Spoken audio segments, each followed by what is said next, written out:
Hello बच्चों, स्वागत है मेरा यूट्यूब चैनल फिजिक्स वाला फील पर। मैं केआर कल्याणी आप लोगों को फिर से आ गया हूँ मस्ती के साथ फिजिक्स सिखाने के लिए। और आज बहुत इंटरेस्टिंग टॉपिक लेकर के आया हूँ, प्रकाश का बन विक्षेपण।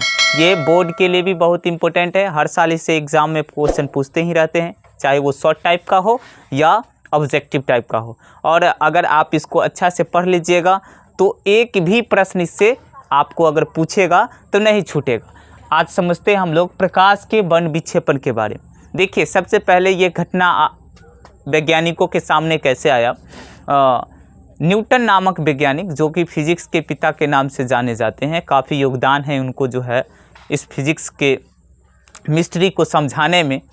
और वही जो है प्रकाश संबंधित खोज कर रहे थे। और उसमें उन्होंने देखा, जो जब एक प्रिज्म से श्वेत प्रकाश को गुजारे और प्रिज्म के दूसरी तरफ पर्दा को लगाए तो पर्दे पर 7 रंगों का रंगीन पट्टी प्राप्त हुआ। जैसे ही वो देखे, अरे वाह, ये भी गजब का फेनोमेना है। श्वेत प्रकाश को हम प्रिज्म से गुजारे, एक पर्दा लगाए तो उस पर 7 रंगों का रंगीन पट्टी प्राप्त हुआ। उस रंगीन पट्टी को उन्होंने नाम दिए वर्णपट या स्पेक्ट्रम। ठीक है। इस घटना के बाद वो क्या बताया जी, ये एक देख लीजिए, इसको हम फिगर से ड्राइव कर देते हैं। जैसे हमारे पास ये प्रिज्म है, ठीक है, और इधर श्वेत प्रकाश को गुजारे, इसको लिख देंगे श्वेत प्रकाश। ठीक। अब यहाँ पर जैसे ही ये गुजारेंगे तो यहाँ पर से ये श्वेत प्रकाश 7 रंगों में विभक्त होगा। कितने रंगों में? 7 रंग में। देखिए 1 2 3 4 5 6 7 हो गया।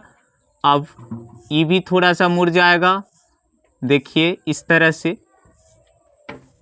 अब यहाँ पर मान लीजिए अगर हम पर्दा लगा देंगे तो क्या होगा। देखिए, जब पर्दा लगाया गया, ये देखिए प्रकाश है, और इधर जब स्पेक्ट्रम बना है उस स्थिति को दिखाया गया है। यहाँ पर सीरियल वाइज में देखा गया, ये V है, ये I होगा, ये B होगा, ये G होगा, Y होगा, O होगा, R होगा। विबगियोर नाम से इसको याद रखा जाता है। और वैज्ञानिक इस पट्टी पर, इस पर्दे पर जो 7 रंग का रंगीन पट्टी प्राप्त हुआ उसको बताए वर्णपट या स्पेक्ट्रम। इसको हम लोग क्या बोलेंगे? पर्दा। ये हमको 7 रंग का रंगीन पट्टी प्राप्त हुआ, उसको वर्णपट या स्पेक्ट्रम बोलेंगे। और इससे वैज्ञानिक ने निष्कर्ष निकाले, जो श्वेत प्रकाश जो पहले से हम लोग उजला जानते थे, वो उजला नहीं बल्कि 7 रंगों को जब मिलाए हैं तब वो उजला बना है। इस प्रकार से उन्होंने प्रकाश के बन विक्षेपण को क्या कर दिए, डिफाइन किए। और वो बताए जो श्वेत प्रकाश को अपने अवयवी रंगों में विभक्त होने की घटना को प्रकाश का बन विक्षेपण कहते हैं। ठीक है। और इसका अवयवी रंग कौन है श्वेत प्रकाश का? तो VIBGYOR। भाई साहब, ये क्या है? VIBGYOR। तो इसको आप देख सकते हैं, V फॉर वायलेट। क्या है? वायलेट, जिसको हम लोग हिंदी में वैगनी कहते हैं। दूसरा I है इंडिका। क्या है? इंडिका। ठीक है। और जिसको हम लोग जामुनी कहते हैं। और हमारे पास B जो होगा वो ब्लू है, जिसको हम लोग नीला कहते हैं। अगला जो हमारे पास G है वो ग्रीन होगा, और ग्रीन को हम लोग क्या हिंदी में बोलते हैं? हरा। और Y जो होगा वो येलो है, जिसको हम लोग पीला कहते हैं। ठीक। और हमारे पास O है ऑरेंज, जिसको हम लोग नारंगी कहते हैं। और अगला जो हमारे पास है R, जिसको कहते हैं रेड, और इसको हम लोग हिंदी में कहते हैं लाल। ठीक है। मतलब जब श्वेत प्रकाश को किसी प्रिज्म से गुजारा जाता है और एक दूसरी तरफ पर्दा लगाया जाता है, पर्दे पर 7 रंगों का रंगीन पट्टी प्राप्त होता है। उस रंगीन पट्टी को कहा गया स्पेक्ट्रम। और वो रंगीन पट्टी का जो क्रम होगा वो VIBGYOR, जिसको हम लोग ऐसे याद करने के लिए शब्द विबगियोर का उपयोग करते हैं। अगर हम हिंदी की बात करेंगे तो बैजानी है पीनाला, मतलब बेजानी है पीनाला शब्द का उपयोग करके हम लोग इसके क्रम को याद रखते हैं। क्रम को इसलिए याद रखना जरूरी है क्योंकि कभी भी वर्ण विक्षेपण के क्रम में ऐसा नहीं हो सकता है जो वायलेट यहाँ आ जाएगा ग्रीन यहाँ आ जाएगा, कभी भी डिस्टरबेंस ऐसा देखा ही नहीं गया। इसलिए इसको क्रमबद्ध तरीका से ही याद रखा जाता है क्योंकि अलग अलग रंगों के लिए वेवलेंथ का मान क्या होता है, तरंगदैर्घ्य का मान अलग होता है, इस वजह से ऐसा याद रखना है। अब देखिए हम थोड़ा सा इस बात को जो है डिफाइन कर देते हैं, फिर इसके बारे में आप लोगों को हम काफ़ी और चीज़ बताने वाले हैं इंटरेस्टिंग, जो आप किताब में पढ़े नहीं होंगे, अदर टीचर से सीखे नहीं होंगे, इसके बारे में और इंटरेस्टिंग चीज़ बताएंगे। ठीक है, तो अभी फ़िलहाल लिख देते हैं। जैसे प्रकाश का वर्ण विक्षेपण को अगर आपको पूछ दे शॉर्ट टाइप का तो कैसे लिखिएगा समझिए। लिखेंगे जब श्वेत प्रकाश को एक प्रिज्म से गुजारा जाता है, प्रिज्म से गुजारा जाता है और प्रिज्म के दूसरी ओर दूसरी तरफ पर्दा लगाया जाता है। क्या लगाया जाता है? पर्दा लगाया जाता है। तो पर्दे पर 7 रंगों की रंगीन पट्टियां प्राप्त होती है, जिसे क्या कहा जाता है? जिसे वर्णपट या स्पेक्ट्रम, जिसे स्पेक्ट्रम कहते हैं। इस प्रकार श्वेत प्रकाश को अपने अवयवी रंगों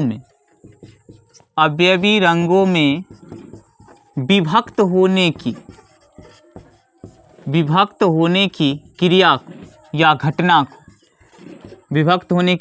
को प्रकाश का वर्ण विक्षेपण कहते हैं। वर्ण विक्षेपण कहते हैं।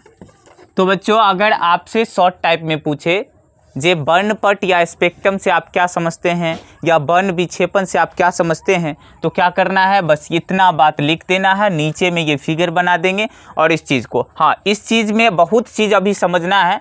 अभी आप जो है से वीडियो के स्क्रिप्ट नहीं कर दीजिएगा, समझिए।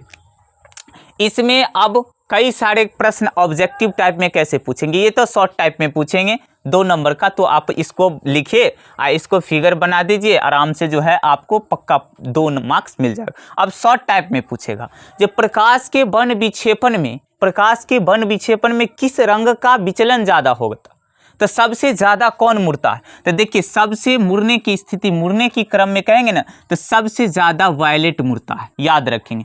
सबसे अधिक विचलन जो होगा वो हमारे पास क्या होगा, बैगनी रंग का। किस रंग का? बैगनी रंग का। सबसे कम विचलन की बात करेगा, सबसे कम विचलन एग्जाम में पूछते रहता है, किसका होता है, तो वो होता है लाल रंग का। कारण क्या है भाई साहब, तो हम लोग जब देखेंगे इसकी कारण की चर्चा पर, तो हम देखेंगे जब बैगनी रंग का तरंगदैर्घ्य जो होता है वो कम होता है। तरंगदैर्घ्य क्या होता है? तरंगदैर्घ्य सबसे कम किसका होता है? बैगनी का। और सबसे अधिक जो होता है वो हमारे पास क्या होता है? लाल रंग का।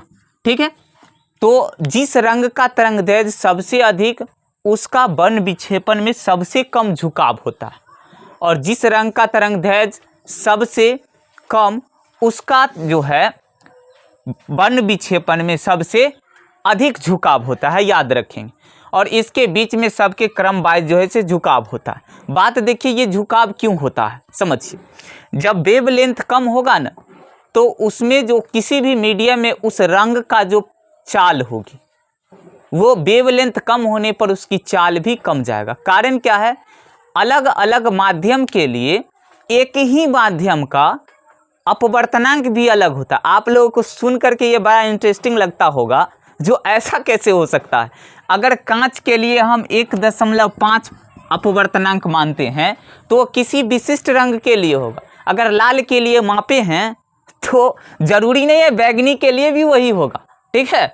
हो सकता है ऐसा, जो लाल रंग के लिए 1.5 है तो बैगनी के लिए देखो इसका वेवलेंथ क्या है, बैगनी का वेवलेंथ कम है तो इसका अपवर्तनांक ज़्यादा होगा, और जैसे ही अपवर्तनांक ज़्यादा होगा तो इसमें प्रकाश की चाल कम होगी। तो इसमें देखिए जैसे यहाँ से प्रवेश किया है तो बैगनी का सबसे कम चाल और लाल का सबसे ज़्यादा चाल है। इसी वजह से ये जब बाहर निकलेगा तो इसका झुकाव सबसे ज़्यादा और इसका झुकाव कम होगा। सिंपल सा बात है, आप जब गाड़ी चलाते हैं कम स्पीड में रहेगा और एकाएक आपका स्पीड बढ़ जाए तो हैंडल ज़्यादा डिस्टर्ब करेगा। अगर आप स्पीड में ही है और थोड़ा सा ही चेंज करना है तो ज़्यादा फर्क नहीं पड़ेगा। वही बात है, बैगनी रंग ज़्यादा ही कम स्पीड में इस कांच में प्रवेश करने के बाद चलने लगता है, और बाहर निकलते ही हवा या निर्वात है, अदर मीडियम है तो बहुत ज़्यादा स्पीड, तो यहाँ पर कम है बहुत ज़्यादा हुआ, इस वजह से इसमें ज़्यादा झुकाव हो गया।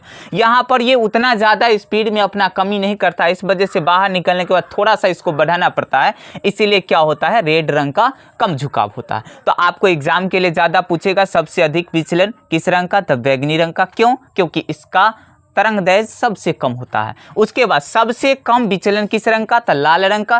क्यों? क्योंकि इसका तरंगदैर्घ्य सबसे क्या होंगे, अधिक होंगे। अब देखिए इसके बाद एक रंग और इसको सेलेक्ट किया गया है। 12th आर में जब पढ़िएगा तो आप लोगों को ज़्यादातर 12th के लिए टॉपिक, तो एक रंग और जिसको कहते हैं पीला, ये येलो कलर। येलो कलर भी बहुत इंटरेस्टिंग है यहाँ पर के लिए। येलो कलर को यहाँ पर माध्य किरण कहा गया। माध्य किरण किसको कहा गया है, तो पीला रंग का।